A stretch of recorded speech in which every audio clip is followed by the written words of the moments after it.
Speculation of why I wasn't on air yesterday, and I won't get into speculation or conjecture or innuendo, but I will say this. In watching that game on Monday night, what happened to Damar Hamlin struck me a little different.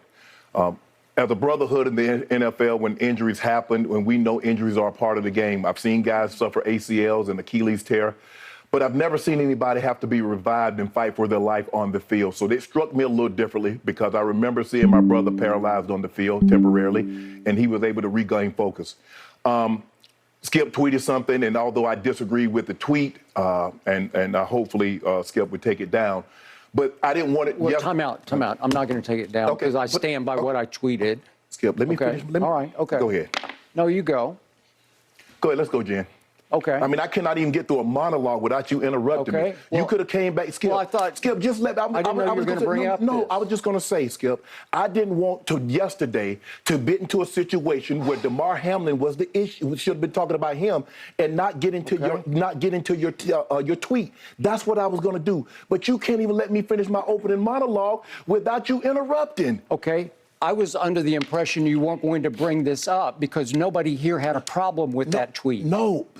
Clearly, the bosses wanted you to offer explanation, so clearly somebody. No, they did not have. Nobody. Let's go, Jen. Thoughts and prayers remain with Damar Hamlin. That's where the focus should have been, and not on the football game. Yes, let's go, Jen. Thank you. As he continues his fight. What's good, everybody? It's your man, Prophetic. You feel me? I'm coming through, man. I want to holler at y'all about something that's on my heart right now, man. So, I don't know if everybody football fans you dig or whatnot, but last night on Monday Night Football, safety for the Buffalo Bills by the name of Damar Hamlin had a cardiac arrest event on the field. So play came to a stop. You know, both coaches, they talked about it, and the NFL itself all agreed that the game should be postponed. First it was stopped, but then they all agreed subsequently that it should be postponed, which was a great show by the NFL. All of the players, they all came around, they rallied around, you know, my dude that was on the ground. And I mean, it was a great view. I mean, that was a great look for everything that's going on in the world right now, man, to see men come together from all different races, all different ages, all different kind of backgrounds on the gridiron field where there's immense competition, but they come together and show each other love in this moment. So that's the good. That's what I want to talk about. That was a good thing. But there is something negative that I want to talk about behind this. And it's talking about this fool, Skip Bayless. You feel me? I know I don't have no huge platform or whatnot, and I know it's probably not going to be millions of people who see this, but the question I want to ask is, why does this guy continuously get a pass for the things that he do? You know what I'm saying? His demeanor, his arrogance, and his disrespect for the people in which he's built a multi-million-dollar career upon. Because Skip Bayless has not created anything. He's not a content creator. He's not a musician. He's not an inventor. I mean, he's a journalist. And I'm not knocking other journalists, because I do believe that journalism is a field that's, you know, that should be respected, because it gives us a vantage point from people who have insider perspectives. So I'm not knocking journalists, but at the same time, to sit on television day after day with the bravado, as if you are the man, as if you can physically do any of these things that any of these athletes that you go out of your way to talk down to. Now, I won't bring up all of the people who he talk about, because if you know anything about sports talk, and you know from Cold Pizza to First Take to now to Skip and Shannon, that this guy has been consistently coming with vitriol after African American athletes. I mean, the love affair that he has with Tom Brady can do no wrong. I mean, I get it. Tom Brady's he's very accomplished, but this guy has gone above and beyond, out of his way to be disrespectful. His own castmate, not even a month ago, he was extremely disrespectful, telling this man how jealous he is of Tom Brady and this and that, just with an arrogant, disrespectful tone, as if he knew he could do anything if this man was to physically be like, you know what, I'm tired of your mouth, let's handle this. He know the only recourse he would have is to call 911. There's nothing he can do. So this guy sends out a tweet, And it was packaged in a way to whereas with his arrogance, he would think that nobody could really truly see the real intentions of his tweet. This guy, without knowing the seriousness of the nature, the first thing he wants to talk about is, man, we got to replay the game and the NFL, how are they going to do this? How are they going to, start this? And this was probably the most important game of the season.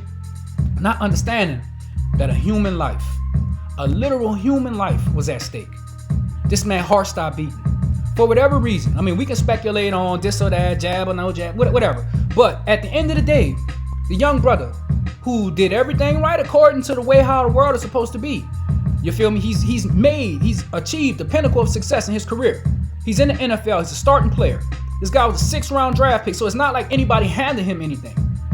But the thing I want to talk about is instead of sending good wishes to this man, instead of shooting out a tweet that's a prayer for this man's life, this no good fool wants to sit up here and literally talk about the game as if the game mattered in the moment. And that's my issue. The game did not matter in the moment. And for this guy to continuously get a pass on his bad behavior is disrespectful to every good journalist that they have out there. So when is enough going to be enough? When is enough disrespect enough? When is enough lines being crossed enough? We are the people who fund and who give this show views. Now, I love Shannon Sharp. No, don't get it twisted. I don't agree with everything that he said, but his demeanor and the respectful nature in which he have for not just players, but for other people, I rock with him. But on this one, everybody gonna have to do what Shannon did today. For this one, because Shannon was a no-show on the show this morning. He did not show up. Skip had to sit up there and try to take his foot from out of his stomach, up his esophagus, out of his throat, and out of his mouth because of the poorly tasted tweet that he sent out. I mean, social media is a powerful tool. When used correctly, it can reach out and touch people like I'm trying to do right now. But in the hands of a person who have a really dark spirit or a person who lacks the ability for empathy, those sociopath type of tendencies, now you can kind of see this guy, there's something underneath the surface. He's not right. Something's off.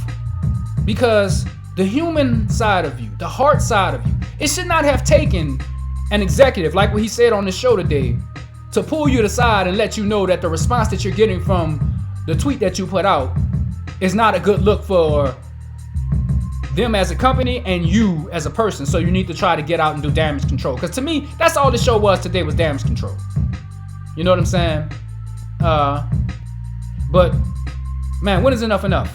You know what I'm saying? What line do he have to cross before he loses the ability to be a person who sits on television and gets the liberty to discuss about sports? He's in a very, very blessed position. A lot of us out here have to get up and go to work in the morning, and we have to do, a lot of things that we don't love. He's in the fortunate position to be doing a job that he loves, and he chooses to use his platform to step on other people and to take shots at other people and to literally talk about and emphasize the worst aspects of journalism. So, in closing, I say to everyone, is this enough? Has he finally crossed a line of demarcation where there's no return? And